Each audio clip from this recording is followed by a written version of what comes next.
time over the past few weeks, talking about food sovereignty, talking about water security, and today talking about waste management.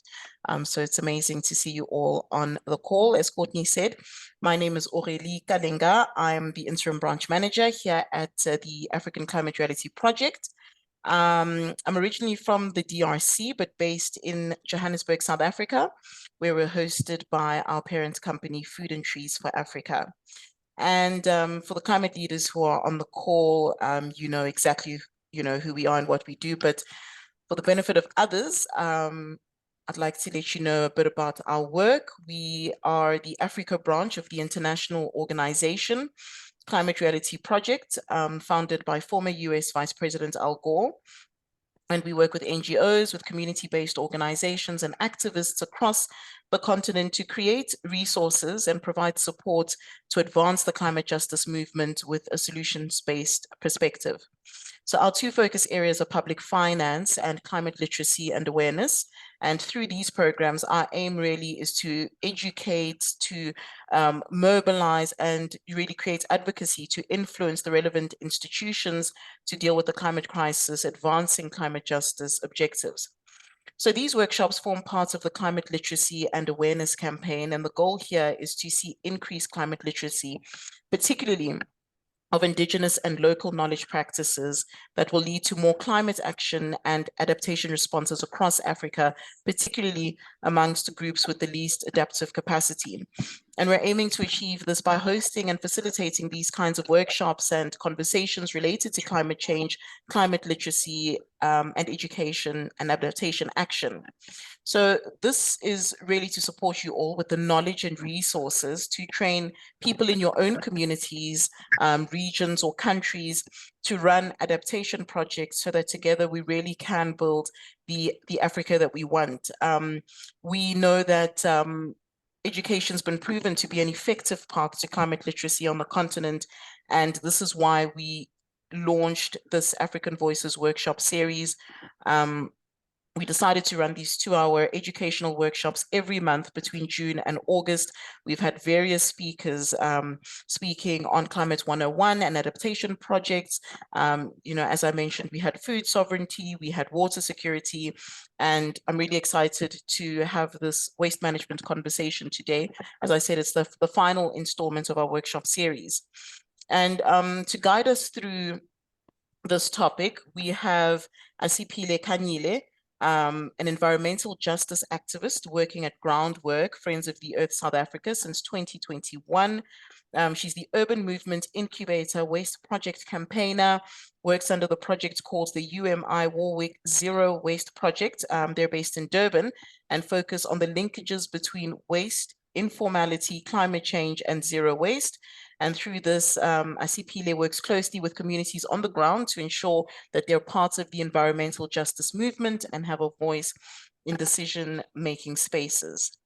We also have Nyendo Kinyonga, who will be joining us also to provide some her expertise on this. She's a socio-scientist specializing in climate change and sustainable development, advocacy for girls and women's empowerment, environmental management, education, policy analysis and management. Nyendo is a PhD candidate in policy analysis and program management at RD University, researching solid waste management on informal settlements, working on the multi-faith advocacy initiative for environmental conservation, especially on community participation in waste management. And you'll see a bit later, we've integrated an art session into the workshop, which will serve as an exercise to reflect and process emotions surrounding climate change through writing poetry, drawing, and sharing our lived experiences. And our community engagement coordinator, Raisa Chandle, she'll take us through that process. But before we jump into all of that, it's important to first give you the basics of climate change through our Climate 101 presentation. Courtney Morgan, who's our campaigner, ACRP, will lead this session. Thank you so much. Back to you, Courts. Thanks, Aurélie, and hi, everybody. I'm just gonna try and share my screen.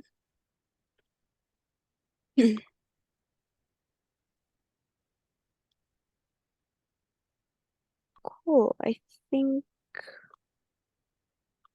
yeah, there we go. Okay, So just shout if my audio goes out or you can no longer see my screen.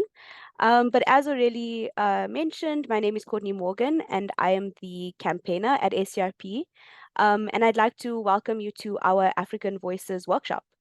I will be giving a Climate 101 and a How to Take Action presentation.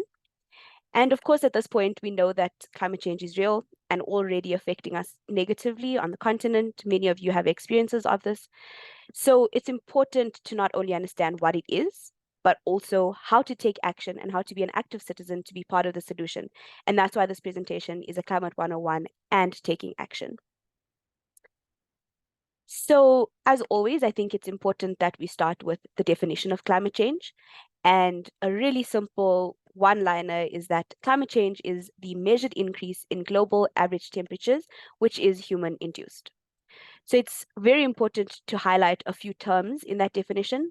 Firstly, there is measured, which means that this is based in science, and this definition comes out of scientific data that has been measured over many, many years. You also have global, which means that yes, different countries are heating at different rates. We know that different regions in Africa are heating at a higher rate than the rest of the world, but this is ultimately a global phenomenon.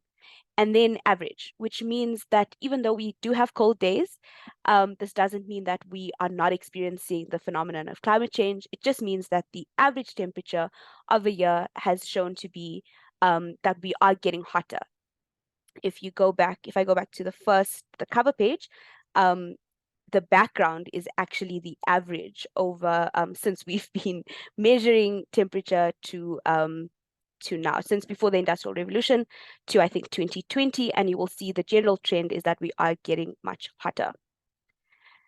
And then, of course, we know that this is human-induced. Although, obviously, a change in climate over millions of years is natural, we now know, and there is scientific agreement, that humans have accelerated this process.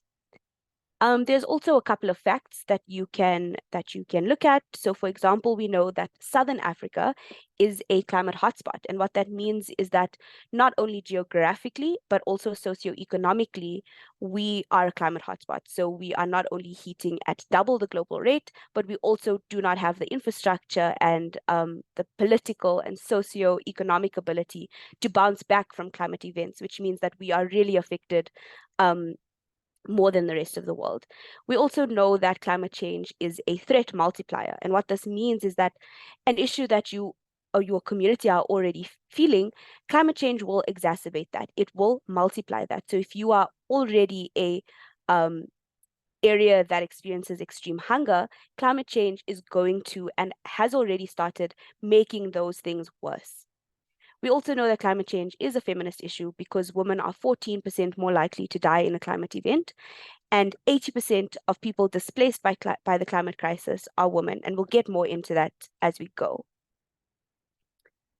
I think the biggest thing around in the climate justice movement and around discourse around climate change is that there are a lot of terms, a lot of jargon that we often use. So what I'm going to do is that I'm going to go through some of the misconceptions around the terms and define some of the terms so that we can kind of move forward on the same foundation of understanding. So the first misconception that we talk about is the difference between climate and weather. So weather is firstly the state of the atmosphere at any particular place and time. So for example, we can say the weather today is sunny, it's cloudy, it's raining. But climate, on the other hand, is the weather conditions prevailing in an area over a long period of time. So this is your weather patterns in a particular place. So for example, the climate of Cameroon is tropical. Another misconception is the difference between global warming and climate change. And actually, a lot of people throughout the years have used these terms interchangeably, but there is a slight nuance. There's a slight difference to these definitions. To clarify, global warming is the gradual increase of the Earth's surface temperature.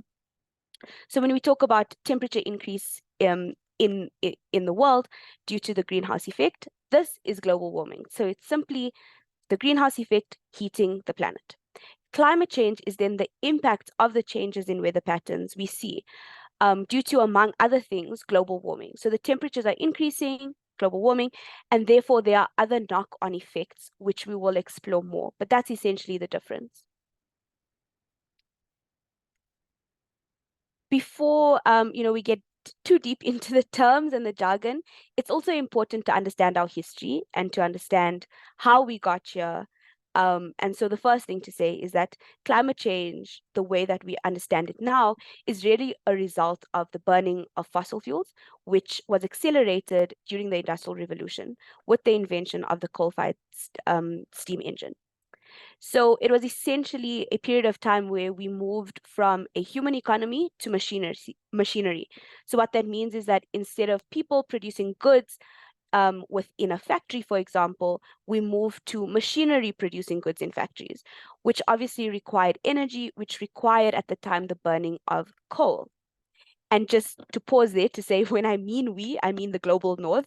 I do not mean us in Africa. It's really important to understand climate change as a political issue as well, and to remember that the Industrial Revolution and the way that we talk about it in history, and the increased, burning of coal really characterized the development trajectory of the global north, not of the global south. And then additionally, there are other things. So as a result of increased development, there had to, of course, be increased urbanization for people to live, for people to grow food. And this resulted in a high deforestation in the region. And then you've also got mass commercial agriculture that not only is one of our biggest emitting sectors, but it also, again, contributes to deforestation and takes away our carbon sinks. So I'm going to get back into the terms. Another term we use a lot, and even I've been saying it throughout the beginning of this presentation, is fossil fuels. And it's important, again, to know where they come from. So essentially, fossil fuels form over millions of years from your decaying organic material. So these are, for example, dead animals, dead plants that have been fossilized under the earth and the ocean bed. And this happens through the process of being exposed to extreme heat and pressure. And these fossil fuels take form of either coal, or in some cases, oil or gas. And essentially, this is stored carbon. Now, this concentrated carbon, which obviously when we burn them for energy, we release all of that carbon back into the atmosphere, and we disrupt the natural carbon cycle of the earth. The earth naturally stores this carbon away for us, and we go ahead and we burn it and make it go back into the atmosphere, and it disrupts the delicate balance that we have in our atmosphere. Again, we know that emissions are a problem, but perhaps we don't really know how to put into words why they're a problem. So I'm going to go over what exactly the greenhouse effect is. So, and how it leads to climate change. So the first thing is that the greenhouse effect is when greenhouse gases, such as carbon dioxide and methane, which exist in our atmosphere anyway, if we emit too much of it, which we are, it essentially creates a blanket around the earth. Now, the earth already has an atmosphere that has a very delicate balance of gases, which, that balance allows enough of the sun's rays to come in, but also allows some of that heat to be released back out. But when you emit a lot of greenhouse gases, you create this blanket around the earth, which means that all of this energy is trapped in the atmosphere and is reflected back onto the earth, which results in the heating of our oceans and our land. And that's essentially what the greenhouse effect is. Then you have changes in the Earth system as a result of that heating. And you'll see the bottom picture gives us a couple of indicators. So it tells you this is what's happening on the Earth to indicate that there is an increased temperature globally, right? So for example, we know that sea ice is melting. We know that if you have less sea ice and a lot of the glaciers are melting, we know that that contributes to sea level rising. We know that that means that island states are really in jeopardy of not existing if we continue to burn at the rate that we are. You also have your sea surface temperature increasing, which maybe we don't really think that's an issue, but if the temperature at at the surface of the oceans increases, it really contributes to the strength and the intensity of storms that form over the oceans, right? And then you have things like biodiversity loss, because you know that plants and animals can't necessarily evolve. They're not giving in, they aren't being given enough time to evolve because we are heating and changing the atmosphere and the climate at such a fast rate. So those are essentially the big terms that we use in the climate change space. And these are the basic concepts that you really need to understand if you are in the space. But I know that a lot of the questions that we get immediately after that is, so what do we do about this? And it's really clear that we have to take action. We believe, and this is why we are having this webinar series, is that we believe that people will take action through education. So now, what do we do with this information that we have learned? And now I'm going to go into the different levels of action that people can take. So action can be taken. Sorry, Aurelie? Your hand is Well, so I was raised. just thinking, yes. Just before we move on to what we can do, there was a question here by Setame Maimele saying that based on your explanation on the difference between climate change and global warming, is Africa impacted by climate change or global warming? Cool, that is a great question. So it's important to understand both of these things are happening at the same time as a result of each other. So Africa is experiencing global warming. We are, we are in the same atmosphere as everyone else, so we're still experiencing warming, but the effects, the changes in climate, as we say, are a lot more extreme on the African continent. So we're definitely experiencing both. Thank you for that question. Cool.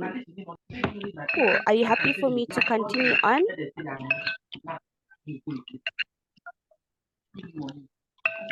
Sorry, I think someone is unmuted.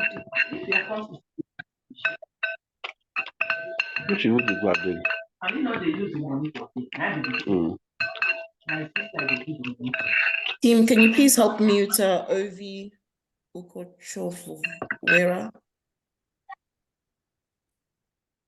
Thanks. Are you guys happy for me to continue? I think we can take some questions at the end, just so we also don't eat into our expert time. So yeah, and thank you for the question. So essentially, there are different types of action you can take, right? So you can take action globally, nationally, at the systems level, or at the individual level. And we will cover some of that, and we'll also cover some of that in our expert inputs after my presentation. So again, you've got some terms here that are associated with climate action. Firstly, you've got mitigation, and this refers to efforts to reduce or prevent emissions of greenhouse gases. So that is fundamentally about trying to address the climate crisis, so stop climate change, right?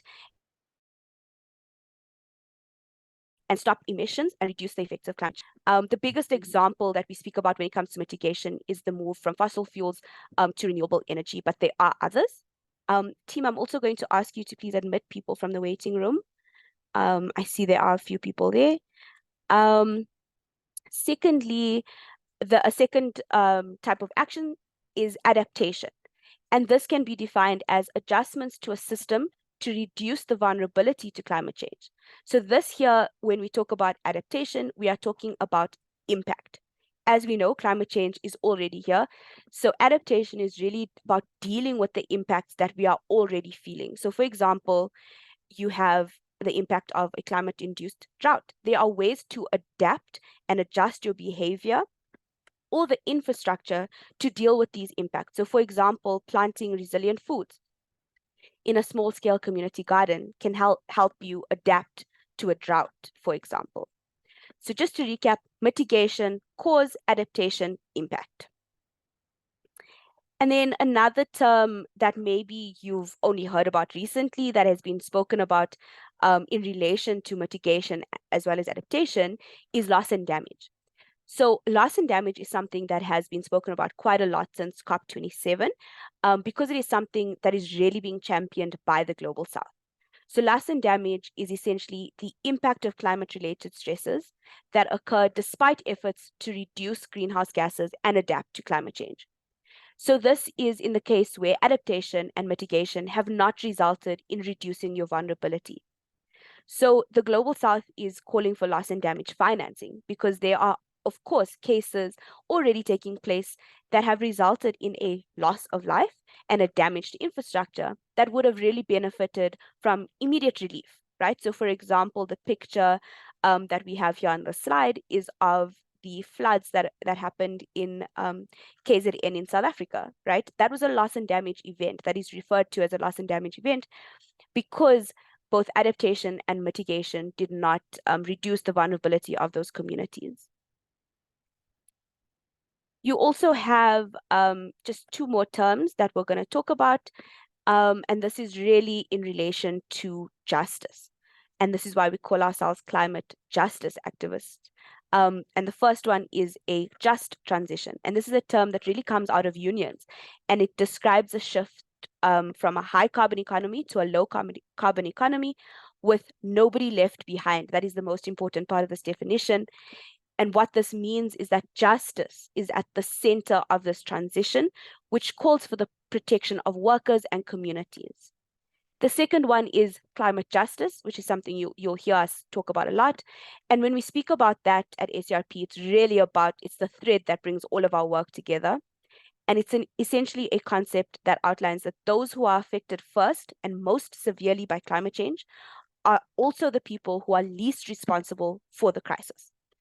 It also calls for the impacts of climate change and the burden of mitigation not to fall on the most vulnerable. And what this means is that the burdens of the impacts of mitigation, so for example, the communities who are reliant on coal-fired power stations, for example, we are not saying we must not transition. We are saying, yes, definitely we have to transition. But what climate justice and a just transition call for is that we need to also do that transition with the protection of workers and communities. We are not leaving people behind in the transition. We are not leaving workers trapped in coal mines. We are upskilling and we are making sure that there is social protection for people as well as the transition that we're calling for. So I'm going to go into a bit of the trends now. So we obviously know that emissions, I spoke about it as, really being accelerated during the Industrial Revolution.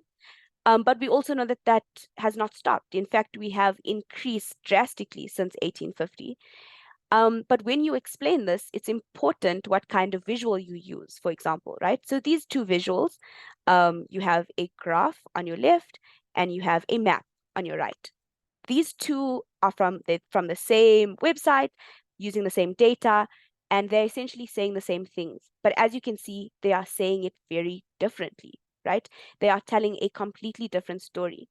So if you look at the graph, it tells you your annual global emissions, right? And it's just a line graph, and it tells you how much has been emitted.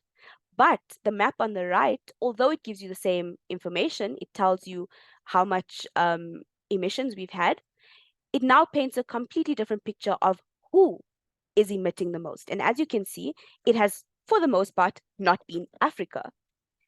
Yet we are experiencing, as we know, the most severe impacts already. So this is really why, again, we call this a justice issue, right? And I really do encourage you, we'll share this presentation and the links, and I really encourage you to actually go to this website and kind of play around with the graph and the map, and you can add different countries, maybe add the country that you're from, or countries that you think are big emitters, and really see where the emissions are comparatively. So yeah, just a note on remembering how you communicate the crisis and how you communicate the history of emissions is really important.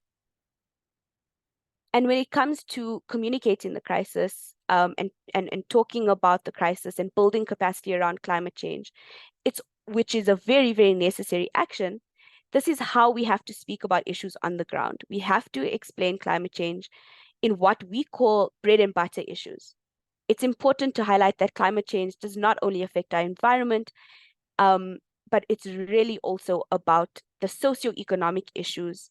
And this is why we also look at climate change as not just an environmental issue, but a socioeconomic challenge. So, for example, these are ways that you can explain the climate crisis through existing issues. So, for example, we know that climate change causes food price increases.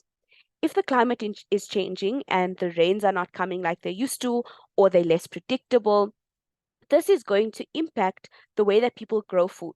So not only at the local level, which means that subsistence farmers are not able to feed their families because climate change is really changing the way they have and generations before them have grown food, but also on the global scale, right? That means that globally, if we are experiencing extreme drought on a mass scale, crops are not growing like they used to. We aren't able to produce food at the rate that we have.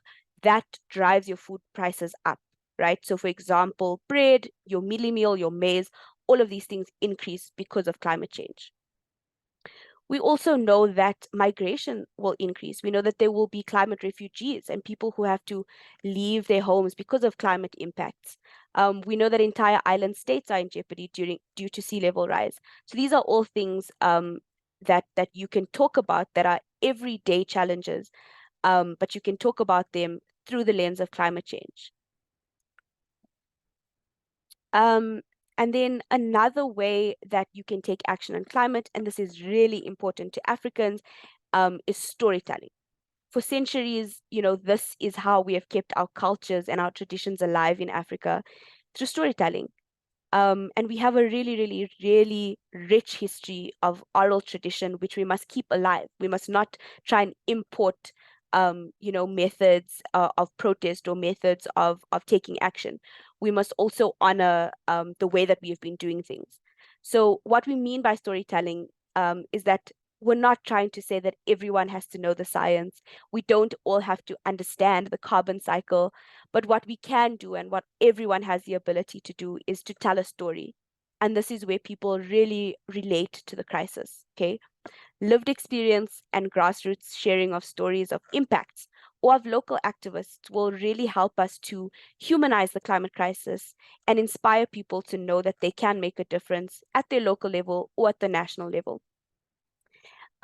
So for example, these are all examples of activists that we are in our networks, right? And they all have a grounded, community embedded story that they tell, and that's how they've been inspired to take action. And these are things that you can do, within your communities, in your schools, in your religious institutions, for example. These are ways that you can really inspire action through storytelling. But there are also systemic changes, and we need institutional changes. We need policy change, and we need system change. And I'm just going to very, very briefly go through some of the important institutions and agreements that you will hear about in the space, that are important to also kind of understand what they are and who they are, because it'll help navigate the space as well.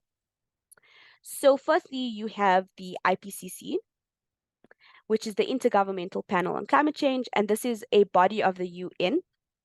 And their goal is really to expand knowledge on climate change. So we can kind of call them the research wing. And they release reports every year, which essentially guide our action. So if any of you know about when we talk about the 1.5 degree scenario, this comes out of a special report by the IPCC.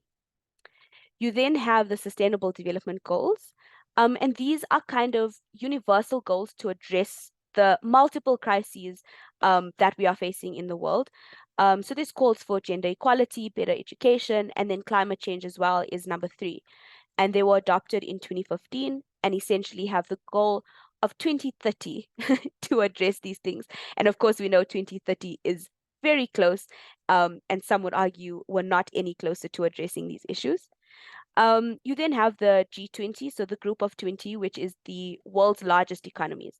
It's really the first place you go to when you want to talk about international economic cooperation, and it really plays an important role in shaping and strengthening global partnerships.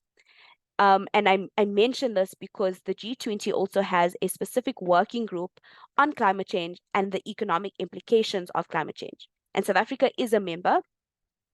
And it might not seem relevant to the African context, but the G20 is actually a really interesting moment right now, because next year in 2024, the presidency of the G20 will be held by Brazil under a leftist government, and the following year will be South Africa.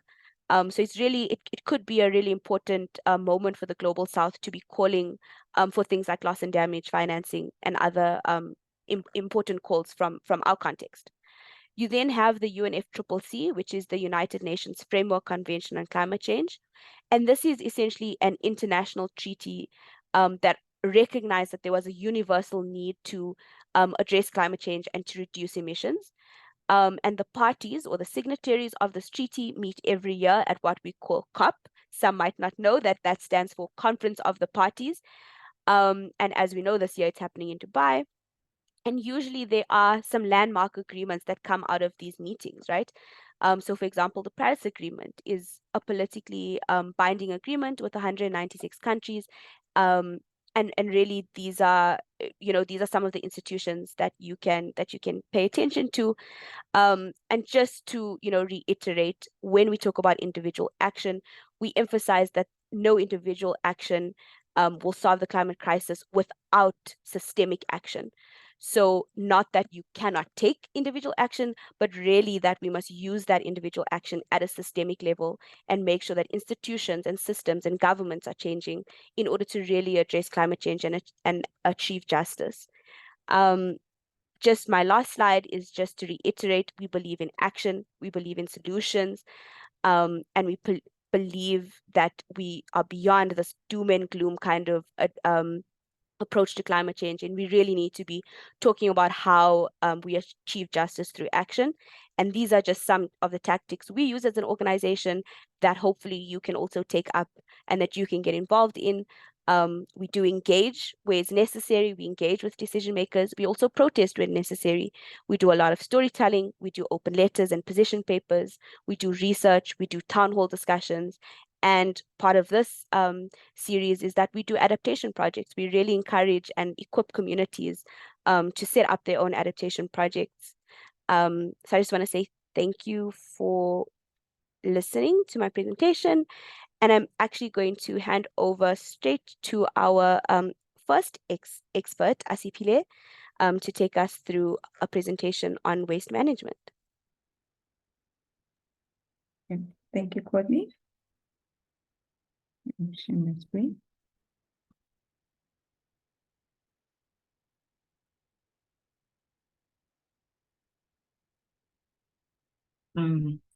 Yes, so thanks, Courtney. As Courtney mentioned, I'm Asiphile Kanyile, and I'm from Groundwork, and I'm based in Durban, in KwaZulu-Natal.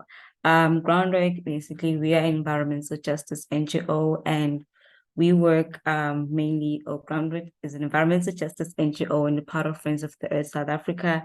And we work with people who are actually at the front lines of environmental injustices.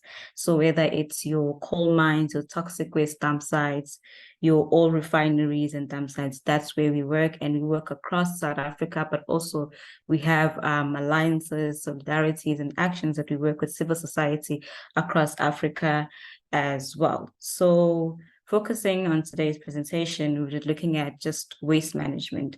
And waste management, before we even start about it, is basically looking at how we manage our waste, from when we're extracting the resources to even make a new product, and how it's actually disposed. So we're looking at that entire system. And what we've noticed that with waste, it is produced everywhere. It could be in your own, it could be in the industry, it could be via various institutions. And we have seen that waste is actually globally, not just in Africa, the quantities are increasing. And some of the contributing factors, it could be many, but it could be summarized to three. Our population is increasing, we need more.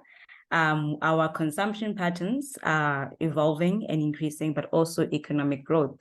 And as a result of that, the systems, so where the waste is disposed, how it is stored, it has become overburdened, but also it has become complex. So products are actually now being designed with more than one material. For instance, take of a cell phone, it has glass, it has metal, it has plastic. So to actually now discard of it is actually becoming more problematic.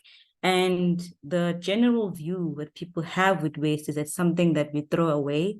It's something that we no longer use. So that is just the general perception on what waste is. But actually it goes beyond that, because waste can actually is a resource, or it's actually a material. So with waste management, we've seen that over time it's been done, or it's been managed in a linear economy. So linear economy, we're looking how we just extract the resource, we produce it or manufacture it, we consume, so that's when we buy and use, and then we basically dispose. So we call this the extractive economy. That's basically based on digging, burning, and disposal. And as a result, we have undesirable methods of waste disposal. So those are your open dump sites, and sometimes waste is found where it should not be, i.e. looking at the natural environment. And that actually not only has a negative impact on the environment, but also negative impacts to us. Sometimes I'm looking at human health. And over time, when you're looking at climate change, as Courtney has mentioned, is that, some of the contributors we solely based on, the energy sector is a contributor to, increasing of climate change, but as well as your agricultural sector. But now, or increasingly, we've seen that actually the third largest contributor or accelerator for climate change is waste. And why is it like that? It's because when you're looking at its life cycle like this, from when we extract, we're talking about, for instance, what do we need to make plastics? That's where we need your fossil fuels, such as your oil. So when we produce, to when we consume, and when we dispose, that entire life cycle, actually waste is produced, but most importantly, greenhouse gas emissions are produced. And one of the ones that we've seen with waste is methane. And methane is more potent than, for instance, carbon dioxide, and it actually it lasts quicker in the atmosphere. So as a result of that, we've seen there's a direct correlation between waste and climate change. I'm not going to talk too much about the effects of climate change, because that's already been mentioned. But what is sadly is that waste, for instance, if it's not managed properly, you find that in cities or in our communities, it will basic things, basic negative impacts, such as the blocking of the drains. And the blocking of the drains, when it rains too much, it actually causes flooding. And I think the case has been mentioned of Durban, where we've seen that part of the contributing factors that made the impact of floods to be more exacerbating was that we have waste that is present in places that where it should not be. But also looking at now the system, that, okay, the system has been linear, but now how can we make it into more circular? And for us, we're looking at the transitioning from a linear economy to more a regenerative economy, from an extractive economy to an economy that basically says, what can we do? But most importantly, how can we do it? And looking at the 6 R's, we've expanded them from reduce, reuse, recycle, to saying resisting. There are, for instance, single-use materials that we don't need, so we only just use them once. Obviously, the 3 R's will always be part of as a fundamental basics would be reduce, reuse, recycle. But then with waste, what we've seen is that you can repurpose it, turning it from one material to another, and you have only just your remainder, which is your residual. And that is why we follow, for instance, the definition that is outlined by the Zero Waste International Alliance that says we need to change the way we look at the way we produce. So minimizing how we extract our fossil fuels, looking at our consumption patterns, but also that we should not burn the waste.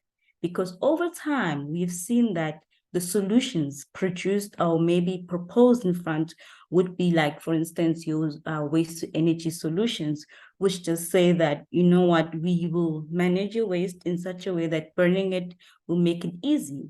But those solutions, we call them false solutions, because they're actually doing the exact opposite.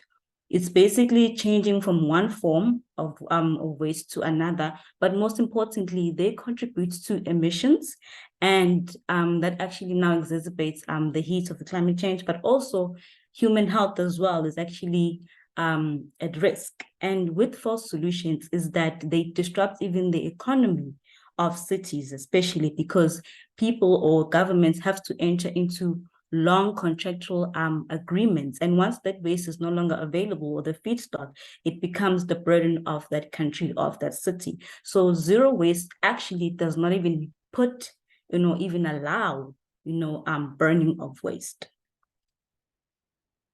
And with zero waste, we wanted to demonstrate to you is that we have, for instance, waste pickers. And waste pickers, we work with them closely as they are the frontline people that are actually faced with waste. As soon as our black bags or our household bin, they actually leave our homes, waste pickers are the first people to actually come in contact with them. And for a very long time, they've been, for instance, neglected. Others, they've been stigmatized due to the nature of their work. However, these are actually our environmental champions. And why do we call them that? Because they divert many tons of recyclable materials away from landfills or away from the natural environment. And without them, for instance, the waste recycling economy would not even function properly. And they would demonstrate to you what is valuable and what is not. And hence, waste pickers are actually should be and are part of a zero waste system. Now, when you're looking at that, how do you now integrate waste pickers into your zero waste system? There are 7 steps that in South Africa we have proposed and been working on, is to, for instance, preparing, you partner with them, you enable, you create an enabling environment. And it depends on the context. It may not be the same, for instance, for what's happening in Johannesburg to Durban. It may not be the same, but however, making sure that waste pickers are included in your waste management system. And that's basically the growing trend that we've been working on to say that how can we ensure that waste pickers not only are part and parcel, but actually have a voice on how they should be integrated into the systems. And putting zero waste also in practice, I'm currently, as the speakers mentioned, apparently one of the team members of a project partnership called the Warwick Zero Waste Project. We are working closely with the Urban Future Center, which is a research institute from the Durban University of Technology, Asiphile, who works very closely with street vendors and informal traders, and ourselves as Groundwork, and we work with waste pickers under the South African Waste Pickers Association. And the purpose of this project is to create a zero to waste landfill case study in the informal markets of Warwick and Durban. How come Warwick was chosen? We have seen that the markets or informal markets are also, an exemplary. So a market that we see in Warwick is probably, you will find in Dar es Salaam, you will find it in Ghana. And so we asked that how can we create, for instance, a zero waste model in these informal markets, but working with people that actually are directly affected by climate change, but also people that can show us how can a market be a zero waste one. And so here we work with waste pickers because they understand the waste management value chain, but also bringing in informal traders and street vendors who sell different types of, things. So in this case, you're looking at your fresh fruits and vegetables. Now, such waste can actually be turned into compost.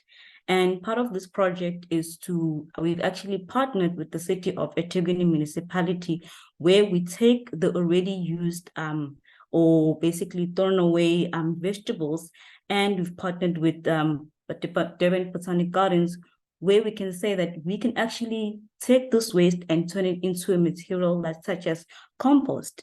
Now, with that, we've seen that one, we are contributing to more matured compost that does also need fertilizers, that is more organic, but also we are demonstrating to people that even at home, you can do this.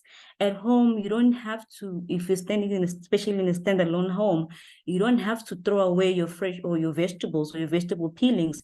You can actually dig a hole and next something else will grow. So in this way, we are demonstrating that zero waste in practice hasn't need these high-tech, expensive technologies, or it doesn't need to be away from communities, but it should be closer to communities. But most importantly, it should be done by communities. And so when we're looking at things that we can do, as consumers, one, I think what we mentioned the previous speakers, that taking action.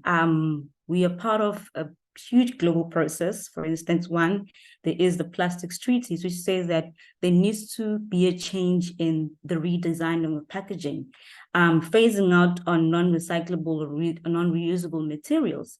There are materials that as consumers, we only buy it once and use it once, and that is thrown away. And that basically contributes to the quantities. But in order for us to reduce those quantities, we need to phase them out and produce something that is actually has a value again, so that it goes back into the system instead of being taken out of the system. And policies and legislation, it links to extended producer responsibility. Now, why we mention extended producer responsibilities is because the producers of, materials have placed so much of the burden onto us as consumers. But for instance, without things or aspects such as education awareness, what should I do with this material after I've used it? Where should I take it to? Is there a place? So providing infrastructure, increasing on education and awareness, but for them to be responsible for their waste as well. Because part of the waste that we've seen, it ends up in our oceans, it ends up in our rivers, in our parks, and it's now actually at the producer's responsibility to say, how can we take back that waste? And harnessing and supporting the work of waste pickers. Why is that important? Is because we have seen that waste pickers not only contribute to the economy of the waste management system, but also they are contributors to cleaning our environment. And that on its own plays a huge environmental impact in a positive way, that they're actually reducing the amount of climate change in the long run. But finally, creating an enabling environment for zero waste jobs. So I've mentioned, for instance, waste pickers.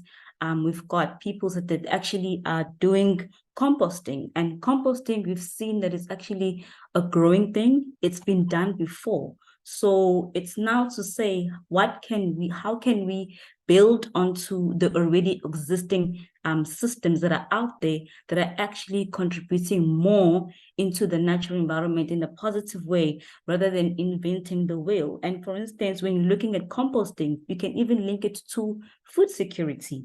Many people can't afford food because of the high prices, but if they can grow their own food, that's actually a good thing. So we are trying to demonstrate that there are many things that we can do with just looking at waste. It's just about changing and trying to change also the perceptions of not just the industry, but the public, but also, for instance, the educational institutions. So I think for me, like to just conclude, is that waste system itself is a very complex system. And we're looking at now how to incorporate zero waste as a systematic change, and just looking at it, for instance, in the waste management sector, to say that zero waste is more viable because it's more environmentally sound, it's economically sustainable, but it offers the solutions that are sustainable, that you can replicate, solutions that you can actually even take it to our communities. But in order for zero waste to work, it needs to be inclusive. It needs to be low cost. You must look at our context that we are working with, but also trying to create a more resilient system that actually is resilient against climate change. But how can that be used to foster a circular economy? So as I mentioned, that putting materials back into the system. Thank you.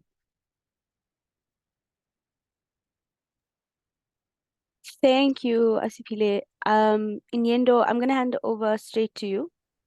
and then we'll get into a question and answer session.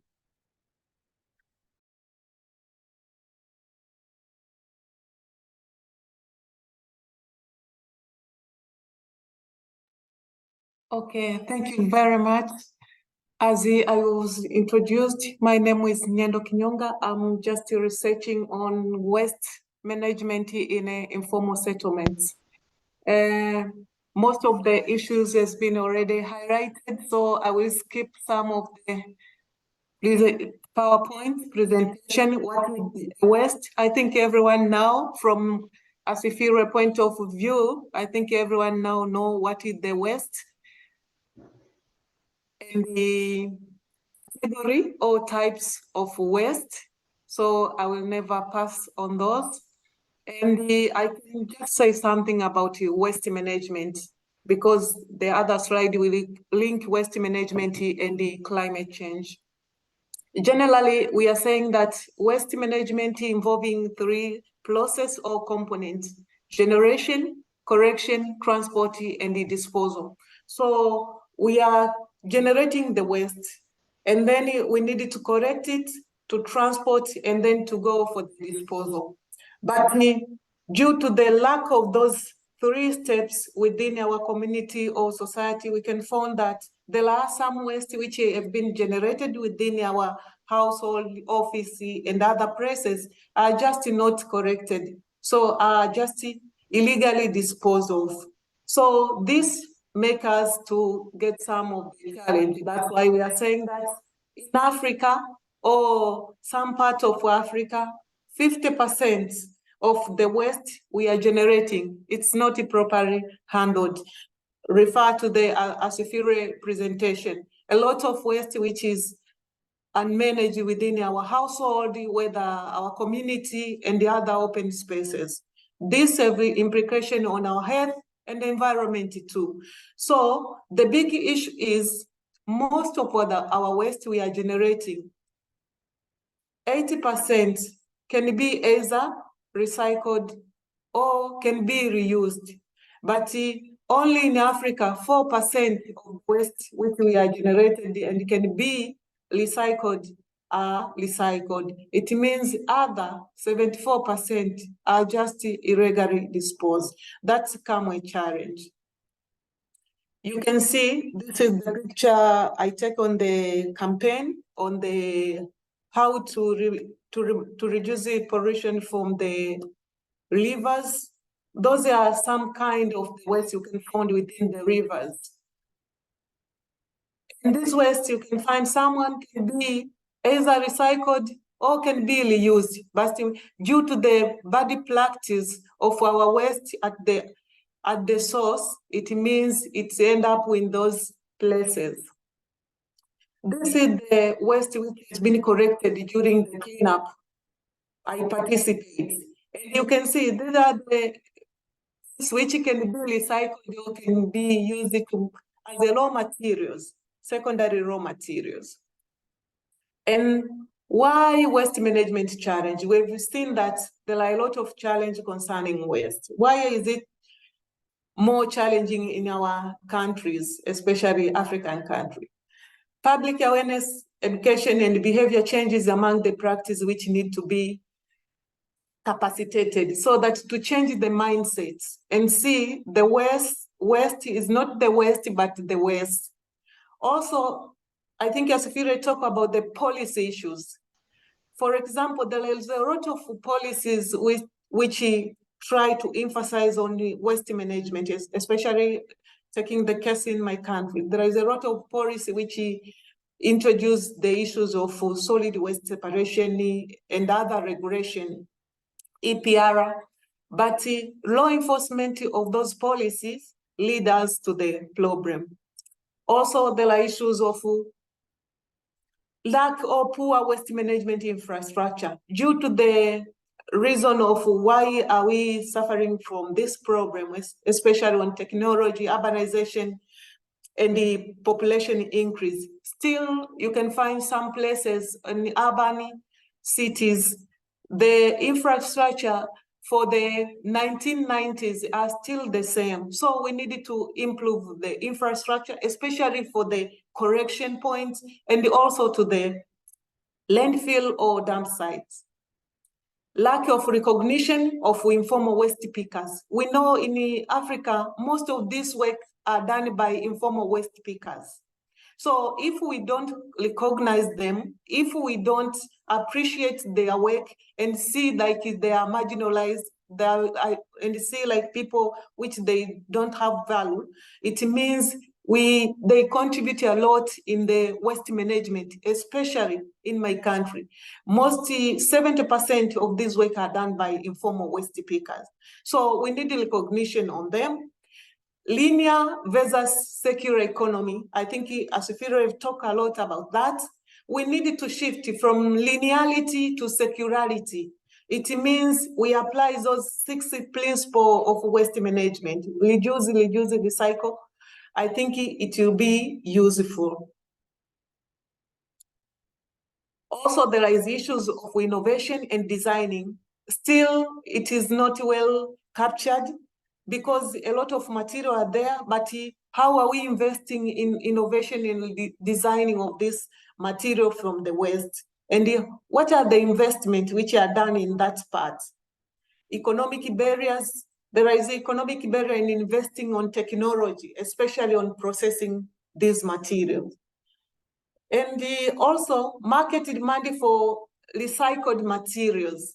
Are there any market demand for this material? If we can say the person, my mother at the household level, have a good separation mechanism. So where are these material can be sold within? So if there is a market for this material, I think people, they will practice solid waste separation and this challenge will be reduced. And these are some of the practice, waste management practice, versus contribution to emission of climate change. We've seen that on the first presentation, there is a lot linked to the burning of the fossil fuel and the climate change. So how waste management practice contributed to climate change? We have seen that according to the report, 6.8% of emission in Africa comes from waste management practice. So when there is no any mechanism or initiative to reduce this, it means waste management will contribute a lot to the emission of GHG. One of the mechanisms which contribute to the emission is the transport emission. It means waste are collected within the collection center and the other area at the household level. How are the dump sites have been located? You can find that the transport, the car which is carrying out the waste is very far from the place where waste is generated. And with the frequency of kind of waste we are generating every day with this mechanism of linear economy, means a lot of waste are generated. So those trips from the collection point to the landfill, it means there are some emissions which are made by the cars and those people who are carrying out the waste. So those are the contributing factors to the emission and the climate change. Also emission from the landfill. We know that we're collecting all kinds of waste, food waste, electronics waste, and whatever. We put all them together to the landfills. These are some of the waste are just releasing methane. So those methane, when you go to the atmosphere, it means they trap. So these are the contributing to the GHG. Waste burn, also waste treatment and processing. These are all contributing to emission of greenhouse gases to the atmosphere. But when you look at the trends, we as a human being, we can just reduce these amounts by our practice. So how should we do to reduce those practices? At least we can make waste as reduction minimum. We can find that there are some of the mechanisms which we are practicing in Tanzania. There are different initiatives which are made. For example, there is a certain organization known as EcoHub. Just participating on their activities. They are just using this principle of recycling. So there is a need to reduce diverting the waste to the dump site and landfill toward reuse, recycle, and recovery. Also, we can establish a new business model which can center around the repair and the remanufacturing. Likewise, for the electronics waste, we can make an urban mining through dismantling of those products. And then composite manure, like Asiphile says, because we are producing a lot of organic waste from the household, from our market. So we can make organic manure, which will contribute to the food security. These are some of the practices. These are the kind of clothes which are the waste material, but people are collecting this waste and then they made some of the things like laptop bags, carrying pockets, so that at least we are reducing on the disposal. And these are some of the activities which are made by EcoHub. They are just adding value to the fashion industry through recycling of those materials from the closets. What I just want today to reflect within your area, can you think about any environmental behavior which you hoped to change? I think everyone know their practice, and what do you think you can change?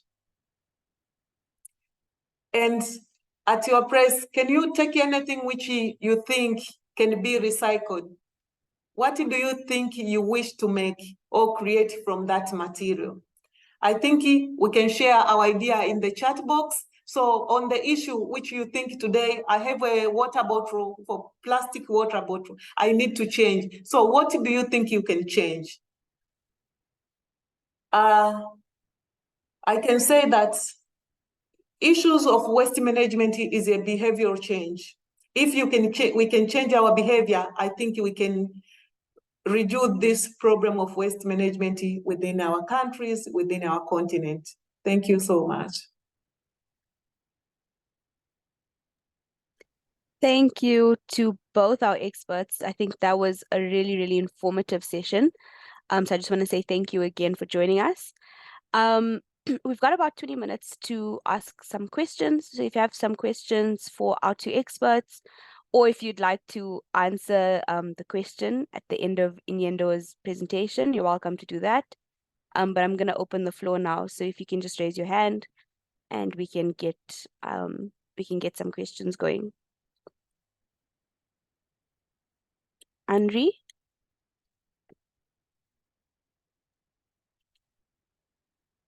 Hi, Asiphile. This question's for you. Thank you very much for a great presentation. I very much enjoyed it. I think you know Gisela from C40. I joined her team and she asked me to join this webinar as well. So my question is about the Warwick Zero Waste project. I was wondering if there are any food rescue initiatives included in the project. So seeing that it's a fresh produce market, obviously some of the food waste that comes through could still be, you know, appropriate for consumption. And so are there any efforts to either process those or perhaps link it to food programs in the area to improve food security? Thanks.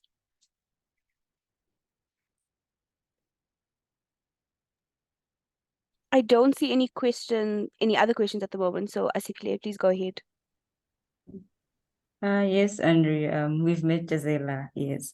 So what we have seen is that we had an event called the Durban Composting Network. So we brought all the people that talk or that work with composting in Durban, and we saw that many of them they've been doing composting, but then maybe they were using other materials.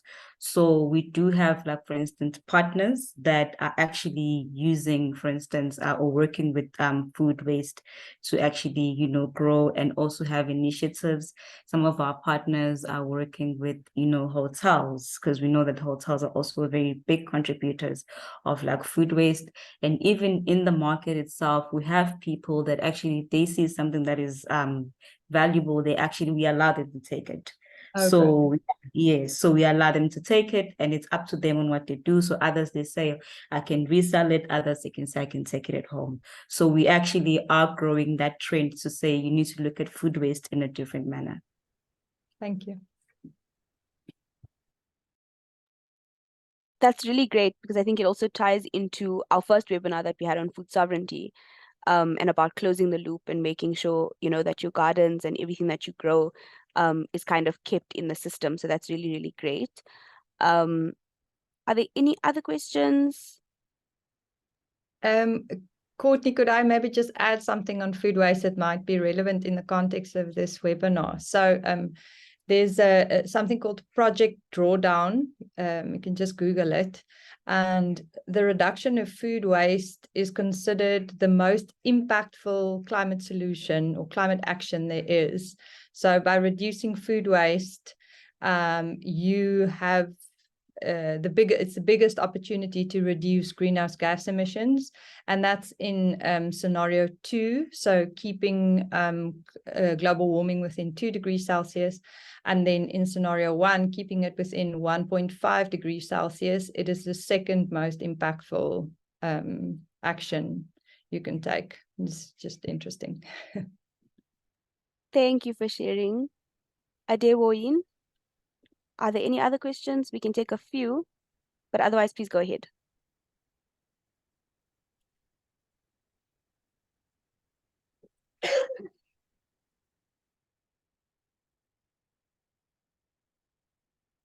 You can go ahead. Can you hear us?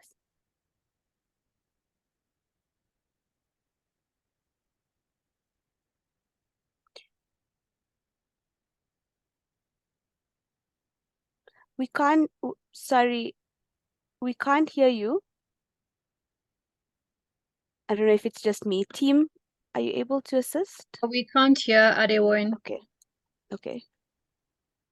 Yeah, you can't hear either. It's Sorry about that. Maybe you can try and type your question in the chat, or we can try again. Are there any other questions or inputs? Well, I think Henry had a question as well. And then he said you've answered some of them, so I don't know if he still wants to ask anything. Okay, Henry, would you like to ask a question? I see that you have asked what are the recycling initiatives that can be implemented for best waste management practices in Africa.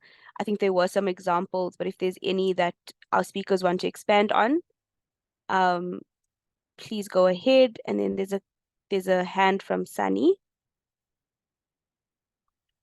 Henry, are you happy to just have your, okay, cool, thank you. Sunny, go ahead. So my question is twofold. One, how effective has the recycling systems and initiatives been at municipal level, i.e. from, let's say, pick it up, because one suspects that we may be sorting at source and then things just get dumped, because I use public dumping facilities and it doesn't seem to be well coordinated. And then the other issue is at a household level, what initiatives can we take to make it more affordable? For instance, at our household, we recycle our food waste into bagashi buckets, but the bagashi is quite expensive. So is there a way that we can access that more affordably so that we can make it appealing more widely to people, for instance, providing the buckets for free? And how well known is the bogashi method? Thank you. Thank you. Are there any other questions at this point? I think the first question was really in the South African context. So Asiphile, if you have anything to answer around that, around recycling at a municipal level, and in the work that you do you find that at the municipal level the recycling is good? Or what is the process? If you can give us some more information about that, if you have it. Okay. Yeah, and I think in the case of South Africa, we've seen that majority of the recyclables, or like, yes, they're collected by the waste pickers. So what we've seen is that municipalities have started, or some have actually been going the work of integrating waste pickers into their systems by building a material recovery facility that is not too far from the landfill site. So in this way, waste pickers will only just be sorting, collecting, and selling the recyclables, whilst the municipality actually takes the remainder of that waste. So in those case studies, actually the waste has been reduced more, and it has grown to such an extent that even waste pickers, the organizations in South Africa, have been provided by, with trucks that actually were to now collect, these recyclables, so that they've been provided with systems to actually make this work much more easier for them. So in South Africa, we do have like case studies, some in Johannesburg, one of them is here in KwaZulu-Natal. We have some also in Cape Town, where waste pickers are actually running cooperatives, where they're actually doing the recycling and working in partnerships with the municipalities.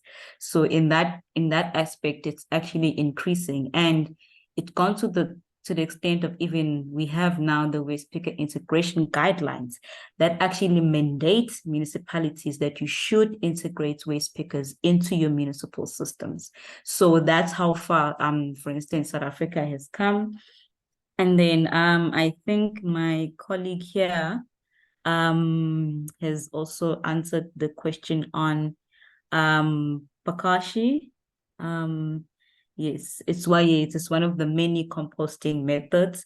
And I think even like, as I mentioned to Henri, is that when we had the composting network, some people are working with worms, so vermiculture or black soldier fly. Others are scientists. So I think we can give him more information on the type of, various composting methods that are out there that are actually less inexpensive as compared to Pakashi. Thank you for that. Yeah, so also yeah, Rico has been responding in the chat around, really just using things that are natural and not necessarily expensive. So I hope that helps with some of the answers. Are there any other questions in the room? Or even just I'm really sad to see that some of the participants have dropped off, because I recognize some names who are doing really, really great initiatives in the space. And I would have loved for them to share. But if there's anyone else who is already implementing some kind of waste management in their communities, please feel free to share. I think another question is, how can we stop waste production in our society? And I think that's the big, the golden egg. I think that's the big question that we're all trying to deal with. Is there anything else anyone would like to share or ask? Okay, if not, Robin, you have unmuted. Would you like to speak, or? Yeah, I wanted to ask the entire forum if anybody knows about what level of integration the waste pickers in the Bombela, Mpumalanga area have, either through municipal structures, or what the recycling propensity for recycling, or if anybody is doing any kind of recycling workshops or projects or advocacy in the Mpumalanga area of South Africa. Thanks, Robin, for that question. I'm not sure if anyone in the meeting is based in Mpumalanga and could answer that. Asiphile, I know that you work mostly in KZN. Rico, if you'd like to jump in. but I'm not aware of I any can of these respond, initiatives. Courtney. Thank you. Cool, thanks, Rico. So Robin, the waste pick integration guidelines are intended to be a national guideline issued by the National Department of Environmental Affairs, and they are intended as a guideline to all municipalities and all entities in South Africa. The trick in all of this is how proactive municipalities are, and how, you know, how they integrate is probably the best word to use. How they integrate these guidelines into their local municipal waste management systems and waste policies, their national development plans, etc. If there isn't, as in many other cases in South Africa, the dysfunction at local municipalities most likely manifests, for example, in the waste sector. Most municipalities have a problem with waste. They have very limited understanding of how to work with communities to separate waste at source. They don't recognize waste pickers. They view them, you know, with hostility as a problem, not as part of the solution. So unless there are local entities working proactively with municipalities and forcefully making them realize that they have to recognize the guidelines, that they have to recognize waste pickers, that they have to put in place the policies and the systems to integrate them, unless that happens, it doesn't happen meaningfully. But where it does happen, and where all of those kind of precursors to it happening, where they do come into play, it actually works very, very well, because waste pickers are waste workers. They are expert in the thing that they do. So those proactive municipalities, and there are some examples, I can ask Asiphile to share with Courtney some case studies where integration is happening, where there are good projects, and those projects have subsequently led to livelihoods and, you know, good livelihoods. It happens very well. So if it's something that you're interested in and you are working in the waste sector in Mpumalanga, please reach out to us and we will very happily work together with you. The waste pickers are organized nationally in an organization called SALPA, the South African Waste Pickers Association, and they do have a structured leadership in all provinces, including Mpumalanga. So there are waste picker leaders in your province who are working in different towns at different landfill sites, or, you know, on the streets, and we can also link you up with them. That would be fantastic. Thanks so much, Rico. I'll reach out to you guys through Courtney, because it would be marvelous to engage with SALPA and get some of their contacts, because I'm sure they have a much deeper understanding. We've just going to start a pilot at the beginning of next year, just primarily looking at conscientizing young people and doing schools-based programs about, at this stage, mostly paper recycling and natural resource management. So it will be useful. Thank you so much. We look forward to it. Awesome. Thank you, Rico, for that answer as well. And thanks, Robin, for the question. Asiphile or Nyendo, do you have anything to add before we go to our next session and then wrap up the webinar? It's been a really, really great session, I think. And yeah, Nyendo, if you want to speak more about the Tanzanian context, please feel free to do that. But if you don't have any last comments, we can move on to the next session. I'll just give you time, though, to respond. I'm good, Courtney, on my side. We can move on. Cool, thank you. Nyendo, are you happy for us to move on?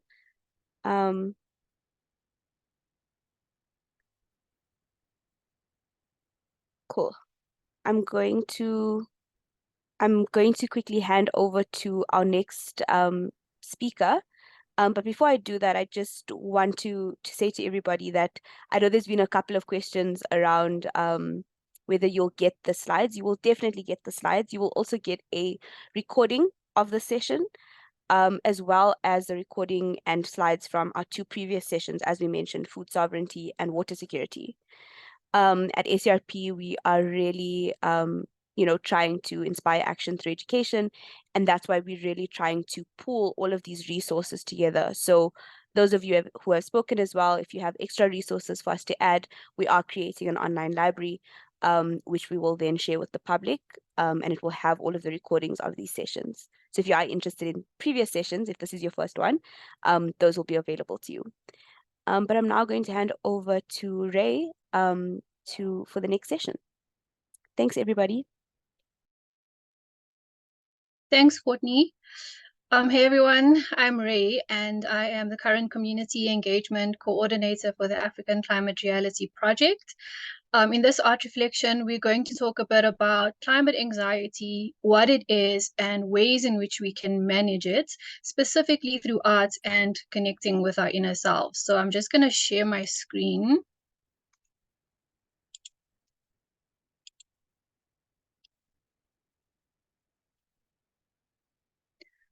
Let me know if you guys can see that. Yep, we see. Okay, cool. So when we talk about climate anxiety, also known as eco-anxiety, we are referring to any kind of stress brought on by the climate crisis. So it is essentially an anxiety that is rooted in uncertainty about the future, and it is very real. Climate anxiety can manifest in different ways, such as worry, fear, sadness, or anger. All of these emotions are valid, and there are healthy ways in which we can deal with and manage them. In this session, we will explore some of these mechanisms, and at the end of the session, we will have some time to create, hopefully, and reflect and practice our skills in managing climate anxiety and share some of our artistic creations. Among the best tools in managing any kind of stress or anxiety is breathwork or breathing exercises. There's a growing number of studies that show that breathing techniques are highly effective in curbing anxiety. One of the easiest breathing exercises is known as belly breathing. Belly breathing reduces the heart rate, it lowers blood pressure, it increases oxygen levels, and it improves muscle function, helping us relax. So let's try this now. Close your eyes and take a slow, deep breath through your nose. As you breathe in, you want your belly to fill with air and expand like a balloon. Breathe out through your mouth, slowly as though you are blowing bubbles. So let's take a few of these breaths now. Take a deep breath in. Feel your tummy expanding. And exhale through your mouth. Breathe in and breathe out. And one more time, breathe in, feeling your belly rising, and then exhaling through your mouth, feeling your navel falling. This is something you can repeat a few times whenever you're feeling anxious. You can also count your breaths or keep a timer and practice belly breathing consistently every day for the benefit of mind and body. We should always strive for balance. The climate space can be a stressful one. I'm sure all of you guys know this. So remember to take a time out whenever you feel the need to refresh, refocus, and recharge. A helpful way to find balance is to conduct the 5 senses scan. To do this, you can find a place that makes you feel safe and calm. It can be your bedroom, a park, the beach, or even a spot in the forest if you have access to such. Use your sense of sight to observe what is around you and name 5 things you see.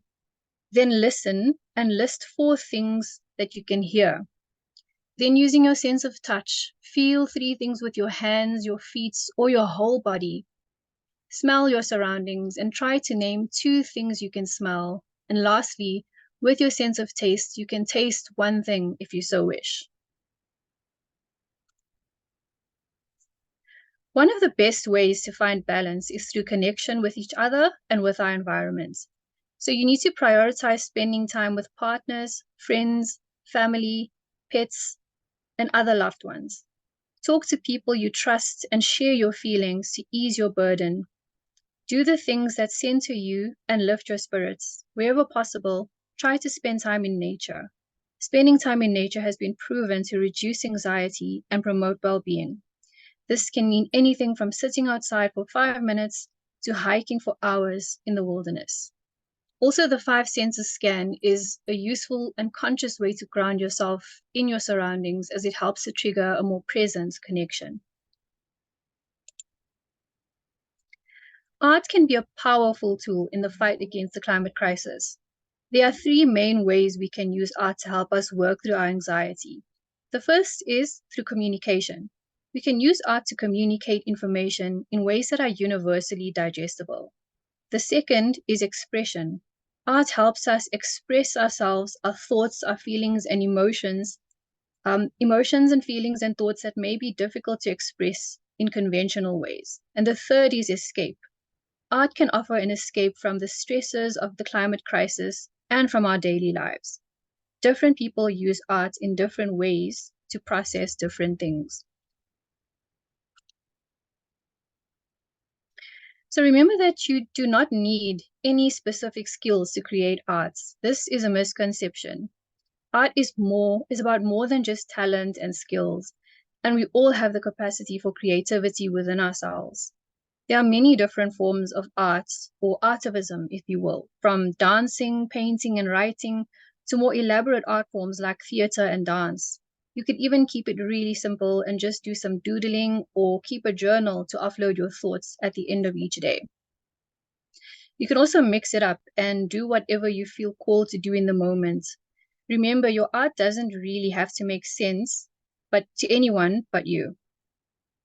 So in the next few minutes, I think we can give it 10 minutes. Find a space where you can be comfortable. Grab your pens, pencils, brushes, and paints. You can even just stay here. I'll play some music. Just remember to mute your microphones and turn off your cameras. Or you can even just move around in the space. And let's meet back here at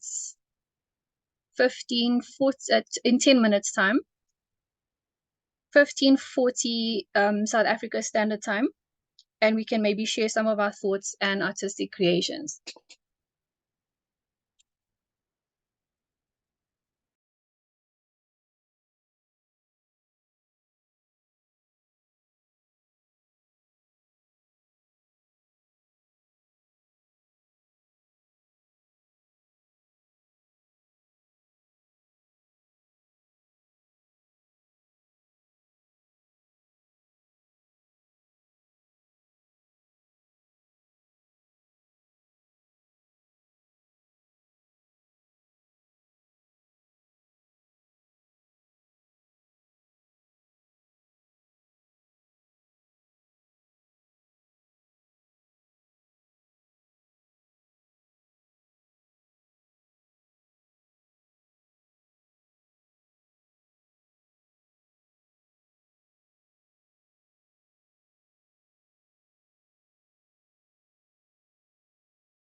Hi, Ray. Sorry, you are still sharing your screen.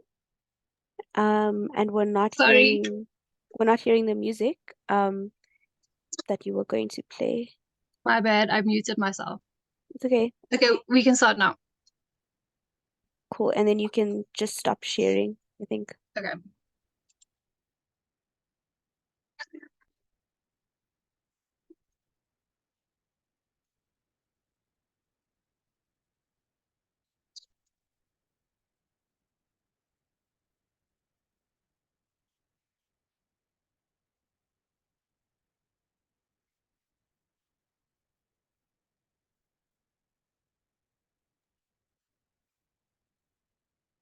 Sorry, Ray, we still can't seem to hear the music.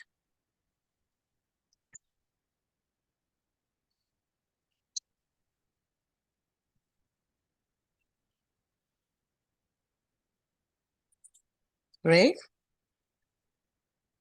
Sorry, you guys. I think I'm just muted again. Okay, can you hear it now?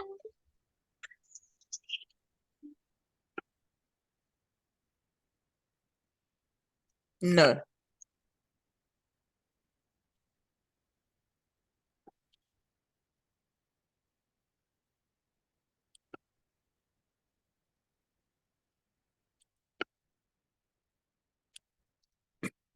Can you hear it now, really? No, we still can't hear it.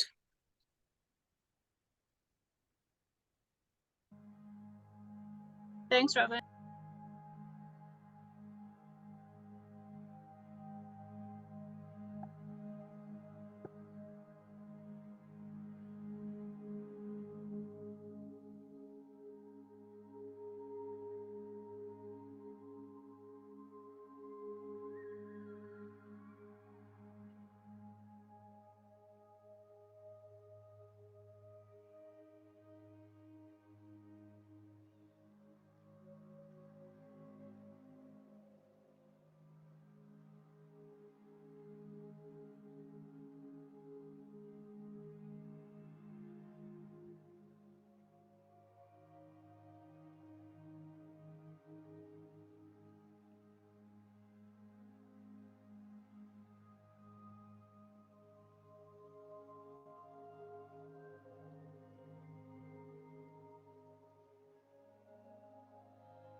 And we're back. Thanks so much, Robin, for that.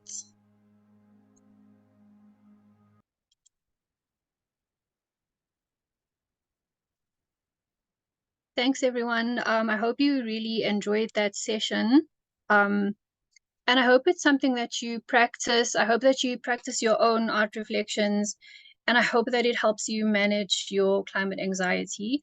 So if anyone would like to share their creations, that would be amazing. You have the floor. I see that Adeoin has got something already there, so you can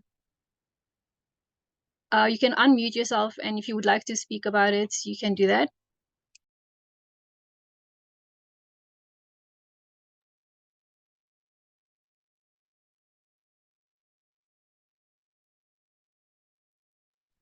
Adeoin, are you with us? I think you were struggling earlier as well with audio. Yeah, okay. No worries. So if you guys also would like, you can share it on the WhatsApp groups, or you can just send it to the branch. If you're not a climate reality leader, it will be amazing to see some of your artistic creations. If anyone else would like to share with the group, it doesn't have to be your artwork. It could even be your thoughts on the session and how you feel in terms of, using art and connection to manage your climate anxiety. But if you'd like to share a drawing or a poem or anything, any kind of artistic creation right now, thank you, Mr. Sunny. Mr. Sunny is a very artistic person, I know. So if anyone else would like to share, that would be amazing.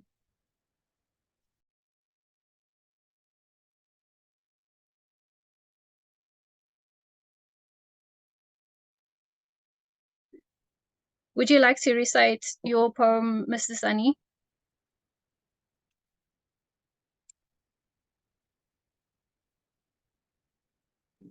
I That's didn't okay.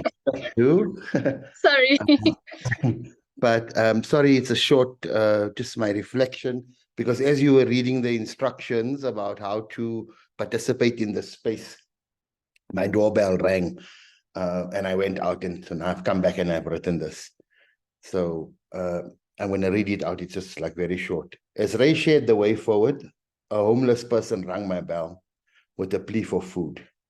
I shared a humble tin of baked beans, not an intrusion, just an act of humility on their part, and on my part, an act of love. I feel connected to humanity in this act of simple service. Thank you. That was beautiful. Thank you so much, Mr. Sunny. Thank you for sharing. And once again, everyone, please do share your artistic creations with us on the groups, and you can also send it to our mailbox. It will be amazing to hear from you. I feel that when you share, you also inspire people to create themselves. So that would be amazing to see. And if anyone else would like to go before we hand over to Aurelie, go ahead. I have a picture that my daughter drew.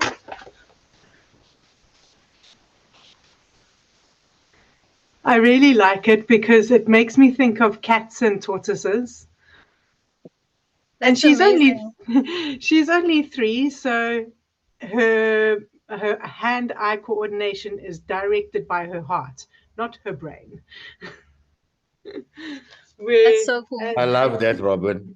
Yeah, it's wonderful, and it always gives me such inspiration. And then while I was listening to the music, I drew this picture of a mountain with some ocean, and I often find myself drawing islands with water, islands with water, islands with water. Always I draw the same thing, and it's always, I don't know how it's going to end up, but it's always an island with water around it. And I just wanted to kind of reach out and say to everybody that, working in the climate space is not like always the happiest place, because we're faced with all the challenges so often. But I just wanted to reach out to everybody and say, we're all doing it in our little ways, and these moments of connection are very, very special. Thank you, Ray, for taking us through this. I know, Courtney, you had this idea before you went on leave, and now it's manifesting, and it's very, very important because we can feel each other through these little acts of kindness and service in Sunny's footsteps that's manifest already. But yeah, just to say that our hearts are connected, even in all of these terrifying times, we are all connected by a golden thread of intention. Thank you so much, Robin. There has to be a reason why you keep drawing islands. That's, you should probably pay attention to that. And and your kid's drawing is so Picasso-esque. So that's really cool. Yeah, it's beautiful. Would anyone like to share before I pass over back to Aurelie for the closing?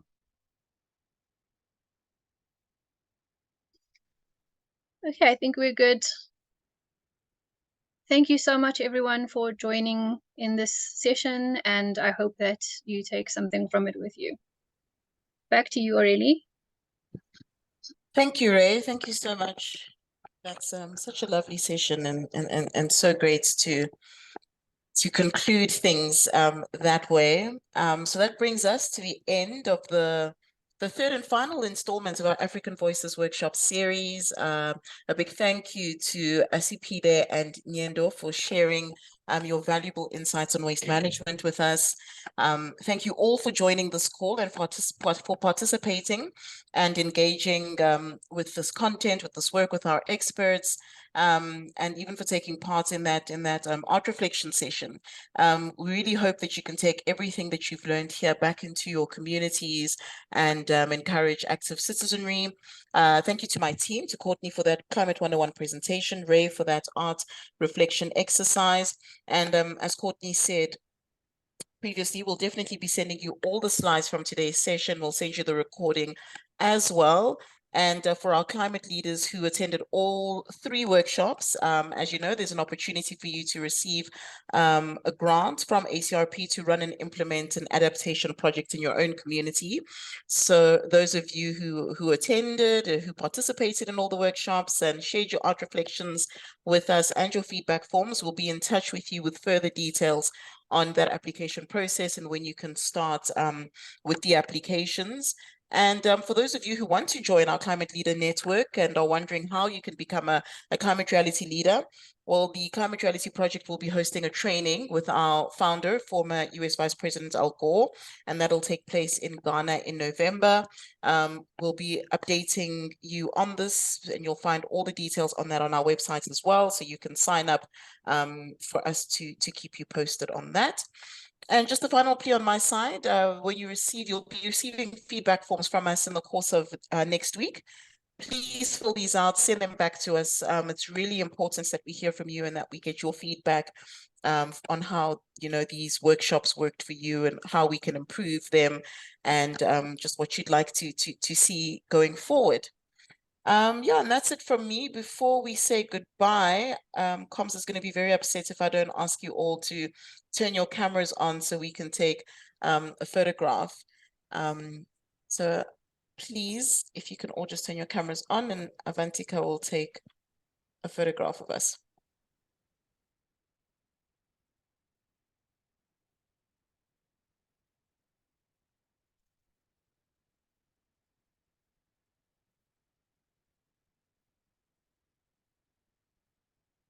I think some people weren't camera ready.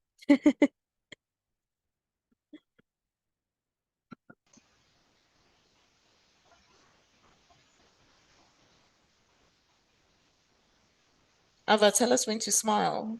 Yeah. Okay, we're just waiting for a few more people to turn the cameras on, but that's fine. I guess you can go ahead. Okay. Smile, everyone. One more. Awesome. Thank you very much. All right. Cool. Thank you so much, Ava. Thank you, everyone. Thank you for tuning in. And yeah, take care until next time. Feel free to unmute and say bye. Bye, everybody. Bye. Cheers. Cheers, Bye. everyone. Thank you. Bye, everyone.